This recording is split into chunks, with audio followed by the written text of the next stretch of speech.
Кандай гана жагымдуу музыка жан эргиткен айтор эртең мененки кыргыздардын көнүгүүсү десек да болот. Кара Жорго бейин жогоруда сиздер биздин студиябыздагы коногубузду кулак кагыш катары айтор бир ушул конок келди экен деген бир ойдо калсаңыздар керек. Дал ушул Кара Жорго жаатында кененирээк сөз кылабыз. Андыктан бардыгыңыздарды биздин экран алдына чакырып кетмекчибиз.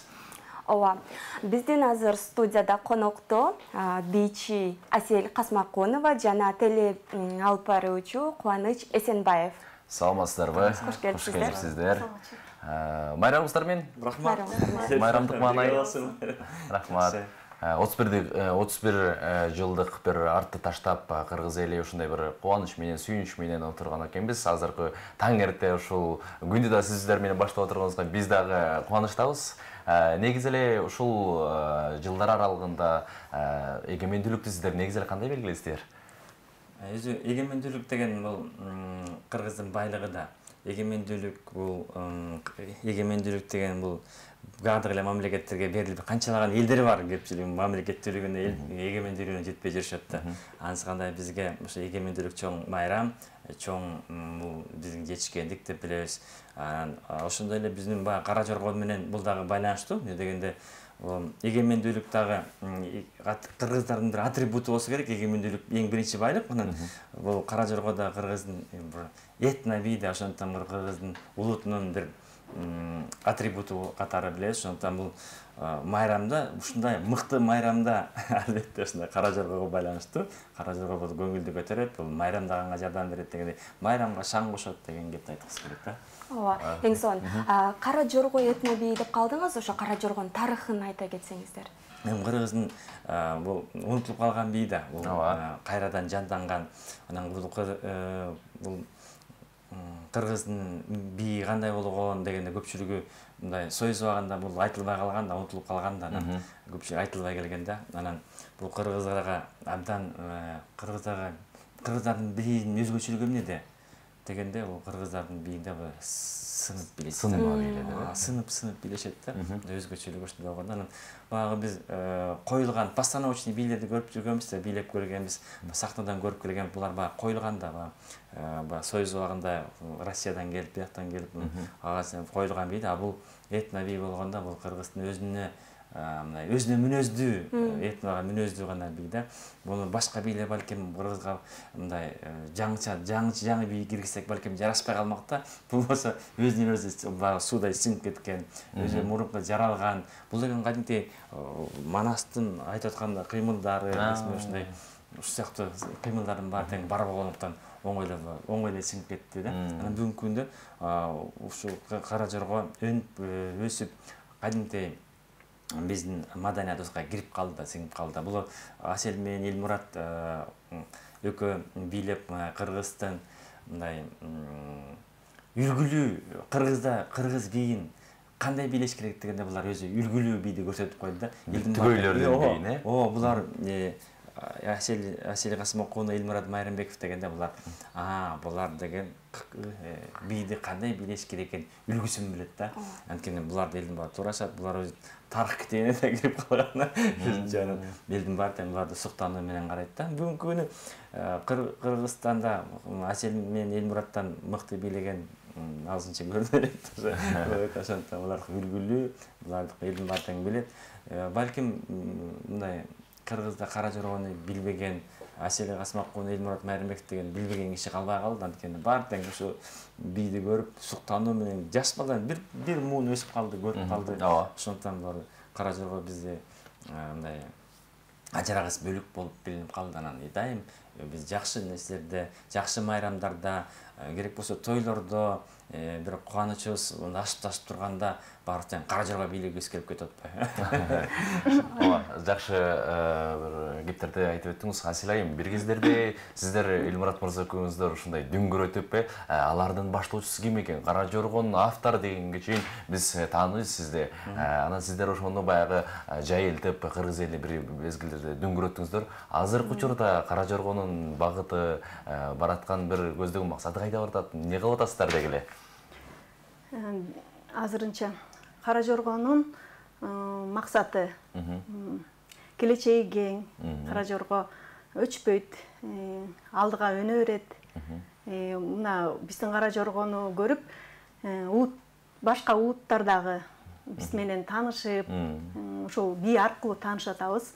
Ошо кыргыздын бийи кара жорго аркылуу Кыргызстанды таанып аткан чет өлкөлүк элдер бар да. Алар да Кыргызстанга келебиз деп атышат. Ошол биз аябай сыймыктанабыз ошол кыргыздын кара жоргосун ушинтип алып чыкканыбызга. Бир кездерде сиздердин баягы кыймыл аракеттериңиздин баардыгы теле жаатындагы тойго барсаң дагы айтор кандай бир иш чарада сиздерди баягы туурап калдык эле. Анан ошонун Кубанычбек сизге суроо салгым келип турат. Баягы бул асил айымдарды багыттап, мындай бийлей келе, тигиндей бийлей келе деп сиз өзүңүздүн баягы акыл насаатыңызды айттыңыз да. Ошол акыл насаатты айтып аткан менен биргеликте эле бул бий биздики деп дагы казактар талашты дейбиз, кыргыздар мына биз чыгардык деп, мына биздин эки бийчибиз бийлеп атат, бир нече баягы бийлеп атабыз деген бир кептер айтылды эле. Ошол жаатында кандай бир талаштар, бир кандай курчоолор менен чыкты эле? Ооба, албетте мындай талаштар көп болгон. Бирок баягы муну жөн эле кур сөз менен айта бербей, муну далилдер менен келтириш керек да. Анан биздин далилдерибиз алда канча көп да. Биздин манасыбыз бар, биздин видеобуз бар, биздин ошо канча мен билесиң 1905-жылкы кыргыздын бийлеп аткан сүрөтү бар мендечи. 1924-жылы, 22-24-жылы, 28-жылы бийлеген бийлер бар, сүрөттөрүбүз бар. Анан биздин кыймылдарыбыз бар тең, ушундай нерселер бар да. Ошондуктан биздин далилдерибиз алда канча көп болгондуктан биздики мындай талашсыз эле биздики деп ойлоп кетем да. Анан баягы кыргыздын элники экени кадимкидей эле билинип калды. Мунун көпчүлүк казак туускандарыбыз дагы муну көбүнчөсү мойнуна алышат дегендейчи. Ошондуктан биздин далилдерибиз алда канча көп. Анан биздин кыймылдарыбыз дагы алардан анча-мынча айырмаланат да. Алардыкы баягы өздөрүнүн далаларында болгон монт бийлесе биздики ожондой сынып бийлейт да. Ошондуктан биздин далилдерибиз алда канча көп. Анан бул биздин кыргыздын бийи экени талашсыз да деп ойлойм да. Кошулабыз сиздерде. Биздики эле болсун деп айталы. Сизге суроо, бүгүн кандай иш-чараларга катышып кара жорго бийин кайсыл жактарды бийлейсиз? Буюрса силердин эң биринчи силердин каналыңарга келдик. Анан ары дагы башка жакка барып дагы чакыруулар менен барабыз. Чоңкурчак жайлоосуна барасызбы? Жок, Чоңкурчак жайлоосуна өзү мындай Асилдин ыры жаңырса жаңыра берет, бирок үйүнө жетиши мүмкүн Кыргызстандын булуң бурчунда.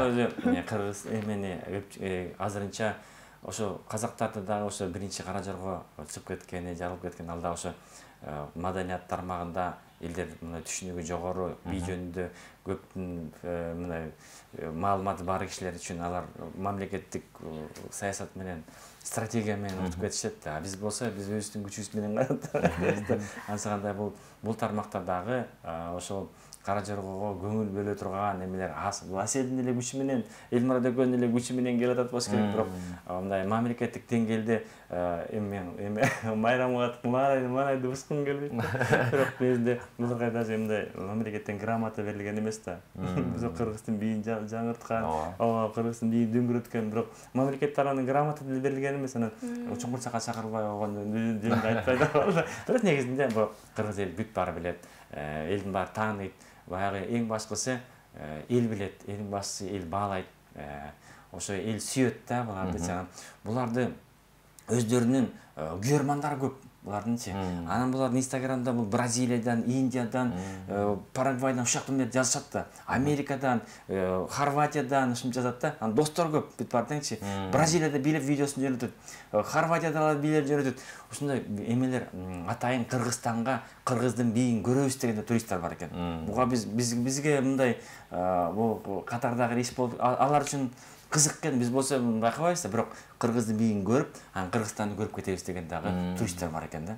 Анан бүгүнкү күнү канчалаган туристтер келет, келсе эле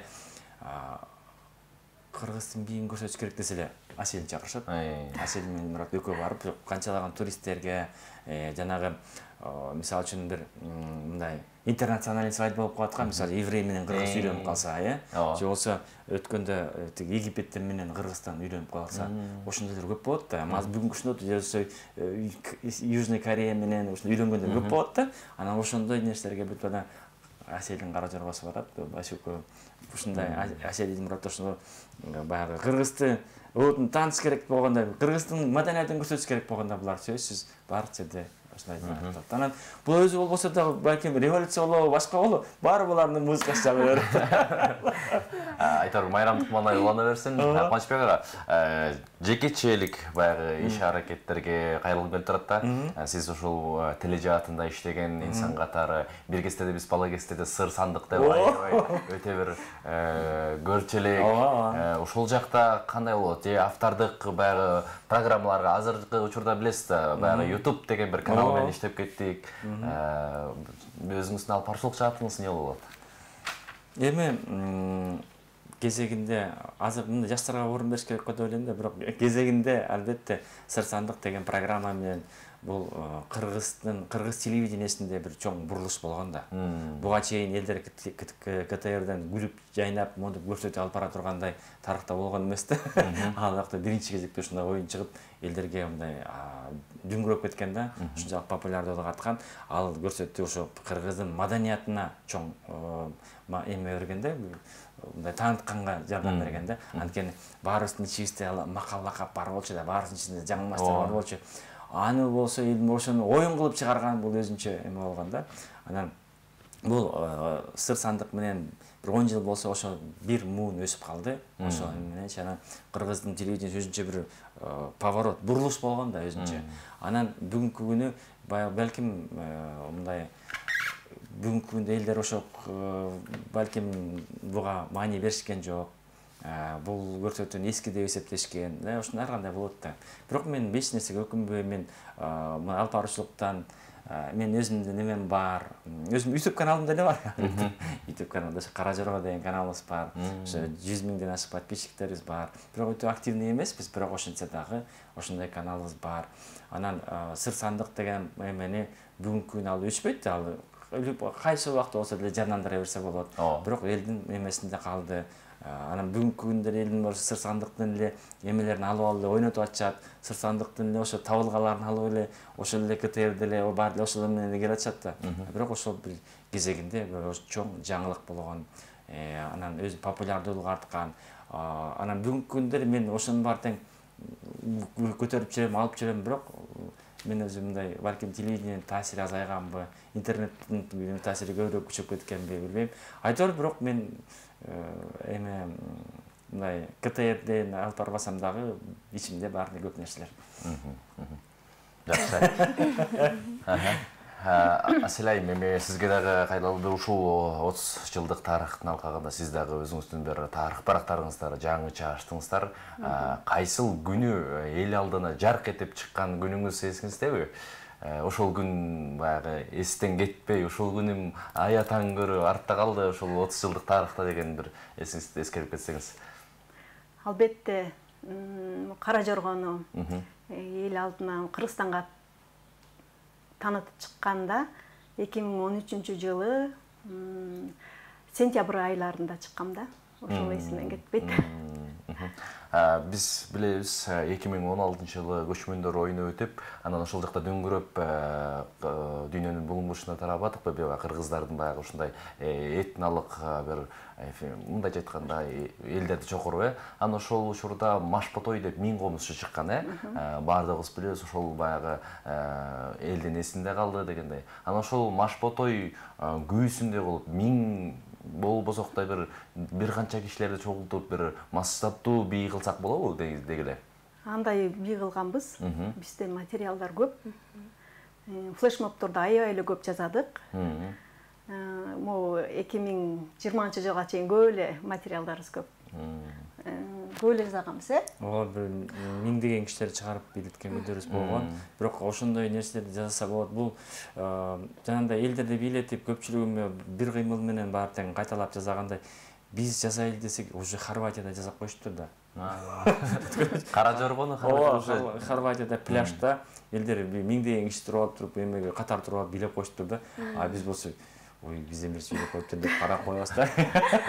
Алар көнүгүү катары, баягы эс алуу катары ошону бийлеген күндөр бар. Ооба менин уккан жайым дагы бар. Таң эрте педагогдор дагы баягы балдарды ойготуш үчүн, аң сезими ойгонуш үчүн ал жерде сиздин дагы үнүңүз баягы чыгат экен да. Таң эрте баягы сиздин ырыңызды коюп, Кара Жоргону коюп, балдарды бул баягы дене көнүгүүсүндө чыңдап алып туруп, анан иштерин да баштайт экен да. Сиздердин сөзүңүзгө аралчы бир нерсе айтып кетейин да. Жакында эле эмеге Англиядагы журнал Birmingham Times деген журнал болчу, дүйнөлүк матын эстей албай атам аңчы. Ошол журнал жазып чыкпады, Кара Жорго ден соолукка пайдалуу экен деп. Ошол журналга жазылып чыгып биз бул бияқта жүрөбүз. Чуңкурчакта жүрөбүз биз. Биякталар эмне деп атат, көрдүңүзбү? Дүйнөлүк адистер Кара Жоргонун пайдасы жөнүндө айтып келет да. Аны Асел жөнүндө дагы бир маалымат айта кетейин. Асел КТРде сөздүн көркү деген көрсөтүүнү алып барчу да. Анан ошо кыргыздын тилин таанытууга, ошо кыргыздын нормалары жөнүндө, кыргыз тилдик нормалар жөнүндө ушуну жакшы көрсөтүп алып барчу да. Анан элдер мына кээ бирлер мынча тааныбайт, ошентип анткени тил жөнүндө эле көп элдер көрбөйт, кызыкпайт го. Балким концерт болсо көбүрөөк таанымагандан. Мындай болсо көп таанаган, бирок ошентип журналисттик эмени баштап келатып, анан кайра Кара Жорго менен кетип калат. Анан Аселдин аты Кара Жорго болуп калган. Андан ары Аселди көпчүлүгү атын утуп калса, Кара Жорго, Кара Жорго деп чакырат да, Кара Жорго деп билип калышты да. Анан жакшы клиптер жаратканбыз биз. Ошол эле бий жарыш деген клип жаратканбыз, Комуз эми деген көптөгөн клиптер бул патриоттук эме болуп кыргыздын маданиятында ошол бир доордун ээлеген бир учурда калып калды. Ошол боюнча тарыхта калат да, жанагындай болгон клиптер эме бар тең. Баягы кыргыздын маданият. Аселдин ишенсеңер мына Асел менен Элмураттын кийимдери, ошондон кийин Аселдин Кыргызстанда канчалаган кыргыздын кийимин эмеси дүркүрөп кетти. Ага чейин. Балким мындай, бирок биз ошо кийимден да аябай катуу изилдегенбиз да. Ошо биздин кыймылдарын катуу изилдегенбиз. Биз баягы бийлерди асмандан алган жокпуз да. Биз абадан алган жок. Биз болсо ошо ар бир видеодон көрүп, ошол эмелерден көрүп, баарына ылайыктап туруп анан ошолорду алып туруп анан чыгарганбыз да. Ошол жактуу эле кыргыздын жана кыздар кийген топуларынан да биз ошо баштаганбыз да. Топусу кандай болгон, тебити кандай болгон. Анан биз баягы баарын эле мындай узун кылып өтөбөй, молодежный бийлесин деп туруп, булардын да эмелерин да кыска кылып, ооба. Анан жеңил болсун деп атка мине тургандай кылып, ошондой кылып жатабыз. Узун көйнөккө атка минбей, кыска эме көйнөк менен кийип, могу чимирлип, аттын үстүнө мындай эркин жүрө тургандай кылгандайбыз да. Ошондуктан кийимдер дагы ар бир кийимин бүт бартан эсептеп чыгып, карап чыгып, кеңешип, эмелерден көрүп, сүрөттөрдөн көрүп, көрдүңөрбү баягы кыргыз богатый кыргызский охотник деген немеде музейде турат, эмен тарткан, Верещагин тарткан беле, ким тартты эсимде жок, ошол киши тарткан бай кыргыз охотник монтуп кармап, бүркүттү монтуп кармап турган. Ошонун кийимдерин көрсөңөр, кандай кооз келип. Бул болсо 1870-жылы тартылган, орустун художниги тарткан. Ошонун кийимдерин кара, ошонун шымдарын карагыз, ошонун калпагын карагыз. Мына ошол нерселерди алып таянганбыз да. Биз болсо баягы монда бизден кийин ошол нерселердин баары тең тарап атат да. Бирок биз баардык неде илимий негиз керек да. Ошондуктан асмандан албайбыз, ошо илимий негизде гана баарын тең жаратты. Ошондуктан элдин баарына биздикиндей күнү эмедей сиңип кетти да. Ошондуктан баардык нерсе ордорду менен дегендей жасаганбыз да. Могу сентябрь айында Түркияда көчмөндөр оюну болгон жатпайбы? Ошол жакка баруу мүмкүнчүлүгү болуп жатабы? Бизде Аселде мүмкүнчүлүк бар, бирок баягы мамлекеттик ишмерлер, мамлекет жаатында, маданият жаатындагы кишилер муну колго алса дегенде, колго алса болот. Анан бул деген Асел болсо, бул баягы жаратман да. Бул деген Асел деген жаратман. Асел деген бул чыгармачыл адам. Элмурат экөө бул ушунчалык жигиттер кандай билиш керек, кыз кандай билиш керек экен, бүт баарын көрсөтүп коюшкан. Бирок муну биз пайдалана билишибиз керек да. Ошону элге көрсөтө билишибиз керек дегенде. Канчалаган ырчылар Кара Жоргону ырдашат, бирок канчасы бийлей албайт. Ким бийлейт ошо? Бийлегени келгенде буларга келет, бирок ырдаганы келгенде буларга гана жарашып калгандай сыяктуу болуп калбадыбы? Ошондуктан муну мамлекеттик деңгээлде муну дагы кыргыздын бийин маданияттын бир бутагы катары билип жүрүш керек да. Анткени көпчүлүк маданият чиновниктери маданият деген өзү эмне? Маданият деген эмне экенин мындай түшүнүгүн, определениясын айта алышпайт. Анткени жок анын определениясы. Маданият деселер алып жүрүштөр, бирок маданият деген бул эмнени гана камтыйт, бийди да камтыйт, баарын камтый турган, тилди да камтыйт экенинчи көпчүлүгү биле бербейт да, чиновниктер ансагандай. Муну биздин жашообуз качан оңолот? Биздин жашообуз качан түзөлгө чыгат? Анткени ал убакта адамдар, ар бир адам өзүнүн кызматын, өзүнүн ордун так таана билсе, ошондо биздин өлкөбүз өсөт деп ойлойм да. Бул Кара Жоргон балким бир эмесе баркы күндөн күнгө артат чыгар, биле турган, баалай турган кишилер, маданият жаатындагы чиновниктер баалай турган учуру келет чыгар, бирок эл баалайт, эл сүйөт, эл өзү бийлейт. Муну ал жөнүндө мындай биз кубаныч менен, сүйүнүч менен деп билебиз да. Жыргап жүрөбүз, элдин баарынын арасында булар жүрүшөт, бирок аны мамлекеттик стратегия дагы анча-мынча болсо деген эле үмүт. Кара Жорго бий дүйнөлүк деңгээлге чыгат деп тилек кылалы. Жана да бүгүн биздин эгемен майрамы менен кыргыз элин куттуктап кетпейсиздерби? Кыргызстан эгемендүүлүк майрамы бул аябай Кыргызстанда эң бир мыкты, эң бир башкы майрамдардын бири. Анткени канчалаган элдер эгемендүүлүк жөнүндө эңсеп гана келет. Биздин калпагыбыз кандай болсо, биздин эгемендүүлүккө жеткенибиз, биз дегенбиз чоң олжобуз чоң жетишкендигибиз. Ошондуктан бул майрамдан кийин Кыргызстан өнүгөт, өсөт, өзүбүз, биз өлкөгө таанып канчалаган чоң мамлекеттер менен тең тайлашабыз деген кеп. Ошондуктан биз эгемендүүлүк майрамды баягы аябай чоң олжо болгондуктан биз чын дилибизден жалпы кыргыз элин куттуктайбыз. Бул жаарыбыздын майрамыбыз, бүгүнкү күн өзгөчө күн деп билем. Аселайым, сиз дагы кыргыз элине куттуктоолоруңузду келиңиз, сизден калай? Кыргызстандыктарды эгемендүүлүк майрамы менен куттуктайм. Кыргызстаныбыз өнүгүп өссүн, эң мыкты мамлекеттердин катарын толуктасын.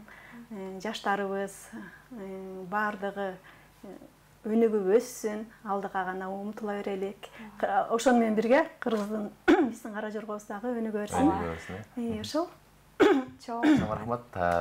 Майрамыңыздар менен дагы бир жолу кыргыз элинде ушул 30 жылдык тарыхында сиздердин да тарыхый барактарыңыздар, ордуңуздар өзгөчө ополтоодо эмгектер жаратасыздар. Бул кыргыз элинин эсинде. Андыктан бар болуңуздар, эч талыкпаңыздар. Сиздерди кайрадан тележаатында, кайрадан эфирден жаңыча бир иштер менен көрүүгө биз тилектешпиз. Жана ошону суранып келебиз. Бар болуңуздар. Чоң рахмат.